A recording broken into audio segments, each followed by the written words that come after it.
keberadaan organisasi ini? Wajibkah mereka untuk disomasi? Gitu. Apakah masih fatwa sesat itu masih Nah, untuk mereka? ini balik lagi ya. Kalau 2007 itu sudah ada perubahan, ada itikat baik dari organisasi itu untuk bisa berbaur layaknya seperti organisasi agama lainnya seperti Muhammadiyah dan Ahli Sunnah wal Jamaah, toh tidak ada yang perlu kita khawatirkan loh, ya kan? Karena agama ini adalah hujahnya jelas Al-Quran dan Al-Hadis. Selama tidak keluar dari Quran dan Hadis, maka kita tidak boleh, ibaratnya, mohon maaf seperti tadi, somasi segala macam. Tapi jika keluar sesuai dengan 10 kriteria yang ditetapkan oleh MUI, salah satunya nomor 10 aja, mereka masih mengkafirkan sesama muslim tanpa ada dalil syar'i yang jelas, maka kita anggap mereka masih sesat. Allahu alam prakteknya di lapangan seperti apa. Jika dia masih bersikap seperti itu, ya, menajiskan atau mengharamkan atau mengkafirkan kelompok Islam di luar kelompoknya, maka itu sangat berbahaya dan harus segera di stop organisasi ini. Bang, ini yang jadi masalah kan, si public figure ini disomasi karena mereka membangga-banggakan nih lembaga LDI ini. Gimana Bang, apakah sebagai public figure nggak boleh itu Bang membanggakan LDI ini yang menurut sebagian kalangan tuh menyimpang gitu, atau seperti apa, atau menjadi ketakutan nanti para pengikutnya mengikuti? Oke, kita juga harus melihat fenomena yang terjadi di masyarakat.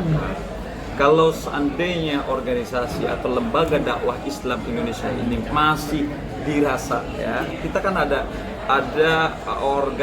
satu organisasi Islam yang mengontrol kita nih, terutama di negara Indonesia, itu adalah MUI kan, Majelis Ulama Indonesia. Selama MUI, ya, mohon maaf, mengatakan lembaga atau organisasi ini masih dalam batasan itikat baik atau normal atau layaknya organisasi Islam yang normally seperti Muhammadiyah sama Ahli Sunnah wal Jamaah, saya pikir ya kita harus tunduk dan ikut aturan, terutama Majelis Ulama Indonesia. Namun jika salah satu poin aja dari 10 poin yang dijadikan standar oleh MUI, mereka masih, mohon maaf tadi, mengkafirkan orang Islam yang jelas Islam, namun hanya di luar kelompoknya, ini sangat berbahaya buat saya.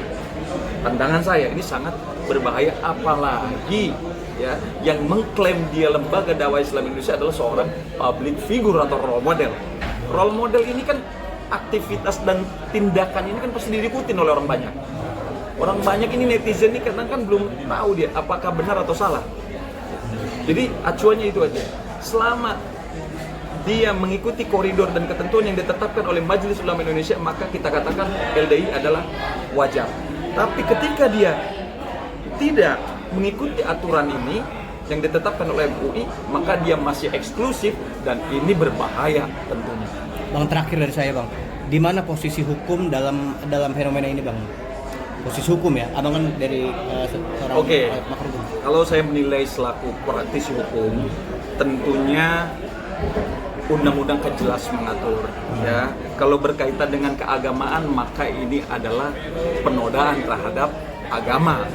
Jika memang berdampak negatif terhadap masyarakat Islam khususnya, yang mendorong mereka seolah-olah wajib berkiblat kepada lembaga dakwah Islam Indonesia yang notabene misalkan, mohon maaf, misalkan masih menyimpang dari ajaran Islam yang sebenarnya, maka ini saya anggap adalah terang-terangan melakukan penodaan terhadap agama di muka umum. Jelas sanksi pidananya adalah 6 tahun penjara. Pasal 156 poin A, penistaan, penodaan terhadap agama Islam.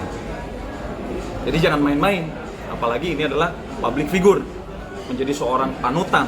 Ketika bertindak, bersikap, maka kita harus elok layaknya seperti orang yang ya harus bersikap hati-hati, harus berbuat hati-hati. Karena apa? Akan menjadi role model, akan diikuti oleh orang-orang yang ya fansnya misalnya, ya kan, atau kalau dia mengaku sebagai ustazah jamaahnya gitu loh. Artinya jangan sampai kesesatan ini terus berlarut-larut. Saya yakin Jaksa Agung ketika itu tahun 1971 dengan dia mengeluarkan SK nomor 8 1971 itu ndak mungkin, ndak ada alasan. Pasti dia sudah melakukan investigasi di masyarakat. Apakah memang organisasi ini meresahkan atau tidak. Dengan terjadi perubahan dari nama Darul Hadis kemudian menjadi Islam Jamaah yang akhirnya berganti nama lagi menjadi Lembaga Dakwah Islam Indonesia, artinya ini dia sudah, saya melihat sudah ada mulai perbaikan. Apakah oknum atau personal pribadinya sebagai jamaah itu berubah atau tidak? Ya wallahu alam, kita nggak tahu. Yang pasti saat ini saya sendiri punya orang tua angkat ya adalah dari golongan LDII. Dia tidak lagi ngikut sebagai eksklusif. Saya tidur di rumahnya, saya makan di rumahnya, bahkan sahabat saya pun di sekarang ini pengusaha mobil, yang mungkin saya nggak bisa sebut namanya nih, dia juga menganut aliran itu. Dia mau berjamaah sama saya bisa imam, dia makmum. Dan begitupun sebaliknya. Artinya keeksklusifan itu saya tidak lihat lagi sekarang. Itu kalau dari saya. Ya.